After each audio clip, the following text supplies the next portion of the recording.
Good day, everybody, and welcome to another edition of the Military and Foreign Affairs Network. I am your host, the Voice of Reason. Today, we are continuing our ongoing coverage of the war between the Russian Federation and Ukraine. And over the past 48 hours, there have been a series of Russian deep penetration strikes against targets throughout Ukraine. Specifically, the Russians went after targets in the town of Pokrovsk in this area. I really hope I'm saying that right. The Ukrainians allege that the Russians are targeting apartment blocks. The Russians are stating that they are going after command nodes of the Ukrainian military. So is it possible? What is more likely? Is it that the Russians are physically targeting Ukrainian apartment blocks, or is it the latter? Is it the Russians trying to target command nodes, areas where there are Ukrainian forces command and control? Now, this is complicated. Is it possible that a errant Russian missile maybe that was struck by a Ukrainian air defense system went off course and hit an apartment block? It is possible. Is it more likely that the Russians were trying to target that apartment block because they had intel that stipulated there were Ukrainian forces in that apartment block? So first, Ukrainian military bases. Are the Ukrainians actively still using many of its military bases that it had prior to the conflict?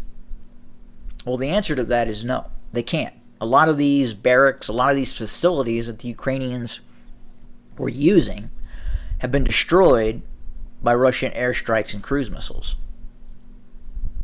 Furthermore, it's really difficult if you're a Ukrainian headquarters unit, if you're a Ukrainian combat unit, it's very difficult to go and sleep in a known military barracks because you risk being targeted by those Russian strikes. So where do you put your troops? How do you house and quarter your troops? How do you deploy your headquarters units in the field? Do you put them in existing military bases? No, you can't, because they're at a high degree of risk of being targeted by Russian forces. So in there lies the problem. The Ukrainians have to redeploy those forces, headquarters units, regular army units, troops that are in the rear getting some rest, being refitted.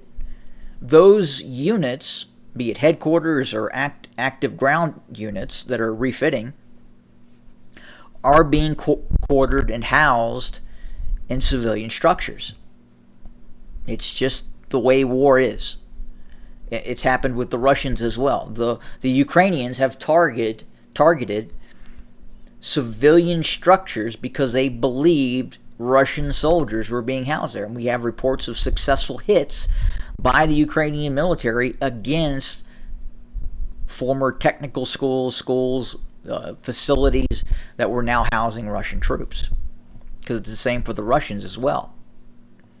Now, if the Russians were deliberately targeting Ukrainian civilians, you would see a much higher amount of civilians killed.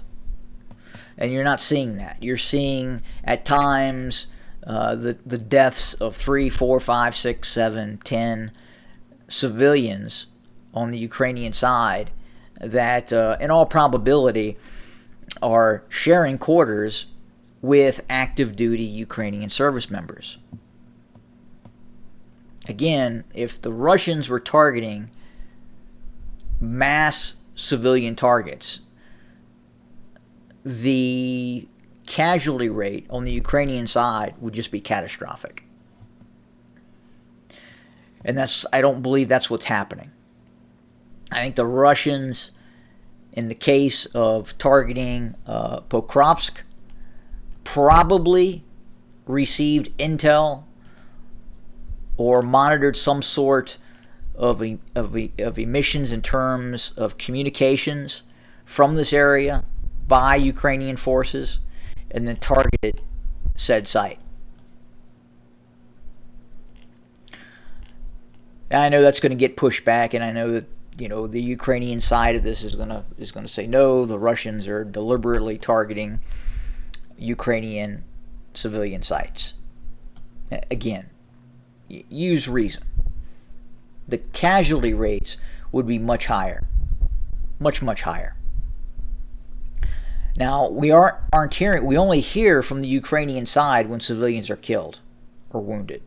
We don't hear if there was a successful strike at Pokrovsk, if in fact there were Ukrainian service members killed or wounded. They won't release that information. It's not happening. So again, when you see these strikes take place, in all probability, the Russians are targeting a military object. It just doesn't make any military sense for the Russians to use very sophisticated, precise, precision-guided munitions against these targets, meaning civilian targets. It just doesn't make any sense. It doesn't help the Russian army. In fact, it probably hurts the Russian army if they were to do that. The cost versus benefit, the cost of the Russians using those munitions to specifically target a civilian target, the cost is higher than the benefit.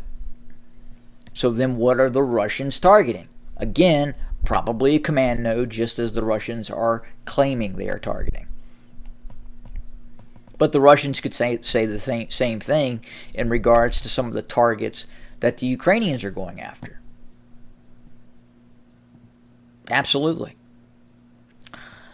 Now, the front lines continue to be status quo. There are no major territory changes. The Russians are dug in like ticks. And the Ukrainians are not having any success along the line of contact in terms of conducting offensive operations. We have seen some limited gains and pushback by Ukrainian forces in some areas, but again, the degree of terrain that has been taken is just measured in kilometers, meters. And we continue to receive reports that the Ukrainians are suffering continued dire casualties in the ongoing conflict. Again, specifically through the use of these Russian weapon systems, ranging from fixed-wing aircraft to precision-guided ballistic missiles, Iskanders, to Kh-101 and Caliber cruise missiles being fired from both aircraft and seaborne assets as well. But again, at this point, I think the West is reanalyzing what is happening on the ground. And we are seeing the Ukrainians respond in terms of the seaborne drones attacking Russian shipping. And then obviously we are seeing the use of Ukrainian Western-supplied cruise missiles to the Ukrainians. Now, I'm not completely sold on that idea that the Ukrainians are launching the Storm Shadow, the Scalp, the possible German Taurus from Su-24s.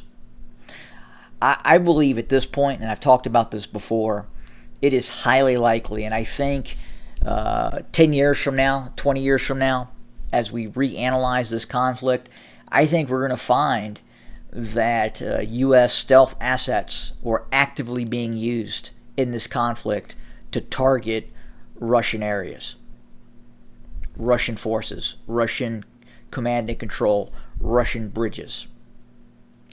I think especially the American F-35, again, very difficult for the Russians to detect. And I think at this point, quite possibly an American intelligence agency could be deploying these assets and using cruise missiles, stealth cruise missiles, against Russian targets, i.e. the Storm Shadow. And it's being it's giving the Ukrainians plausible deniability in terms of their claiming it's through the use of the Su-24s. Now, again, we can't prove that, but again, you would have to think that given some of the success of these Ukrainian attacks on bridges, especially in the Crimea and some other places, that the Russians would specifically be going after some of these air bases and some of these assets if, in fact, they are being used in Western Ukraine. The Russians can strike those targets. And that gives one pause to think, okay, so if those systems are very few and far between and the Russians have the ability to strike them, then what else could be used? Again, I think you have to look at the possibility the U.S. is directly involved in this conflict to a certain extent. Obviously, they're involved in the conflict, but are they taking part in a direct kinetic way, meaning actual sorties by American aircraft against Russian targets? And I at this point, I don't believe you can write that off based on some of the things that I'm seeing. But again, the conflict is stalemated along the front lines for right now.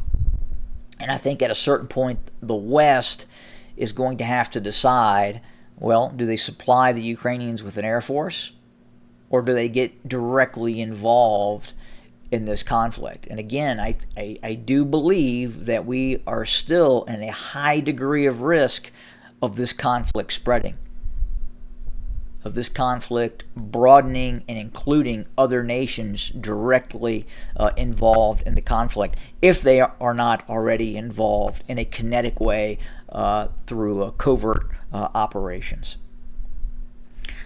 But again, the viability of these Ukrainian offensive operations against these Russian front lines are not proving to have any sort of tangible results.